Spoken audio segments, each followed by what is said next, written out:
शिक्षक संघ, वो भी राष्ट्रीय स्वयंसेवक संघ से जुड़ा हुआ, और शिक्षा मंत्री वे भी राष्ट्रीय स्वयंसेवक संघ के स्वयंसेवक। जी हाँ, राजस्थान में शिक्षा मंत्री हैं मदन दिलावर, संघ के स्वयंसेवक बताए जाते हैं।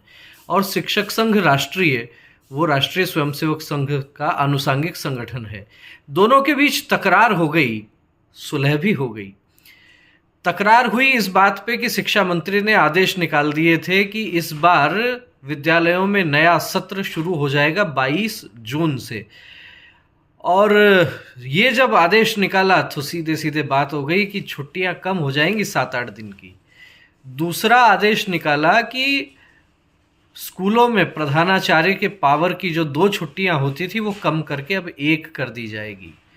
इतनी बात थी कि शिक्षक संघ राष्ट्रीय, जिसका नाम आजकल कुछ बदल गया है, अखिल भारतीय शैक्षिक महासंघ से जुड़ा हुआ कुछ नाम उस संगठन का हो गया है, तो इस संगठन ने आंदोलन करने की चेतावनी दे दी। गांव-गांव तक शिक्षक संघ राष्ट्रीय से जुड़े हुए शिक्षक हैं। और ऐसे में कि जबकि शिक्षा मंत्री के खिलाफ कोई बहुत अच्छा माहौल अभी राजस्थान में देखने को नहीं मिल रहा है, क्योंकि तृतीय श्रेणी के अध्यापकों के तबादले अभी तक नहीं हुए हैं और सरकार अपना आधा कार्यकाल पूरा कर चुकी है। लगभग 2.5 वर्ष हो गए सरकार को, और लंबे समय से तृतीय श्रेणी के शिक्षक बाट जोह रहे थे तबादलों की।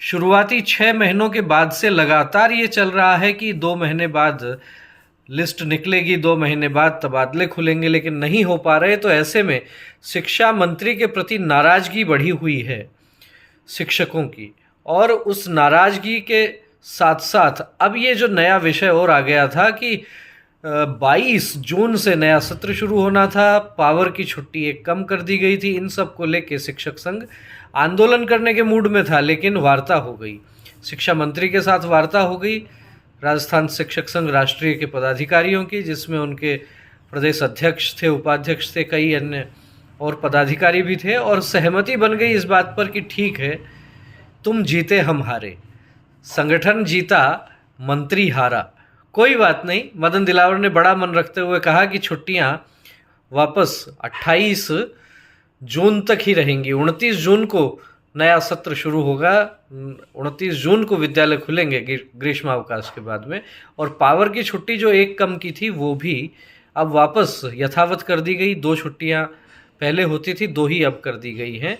तो फिलहाल जो आंदोलन होने वाला था वो टल गया है, सहमति बन गई है, और ग्रीष्मावकाश जो है वो 28 जून तक रहने वाला है। क्या कहना है आपका इस सारे विषय पर? शिक्षक संघ जिस तरीके से आंदोलन की चेतावनी दे रहा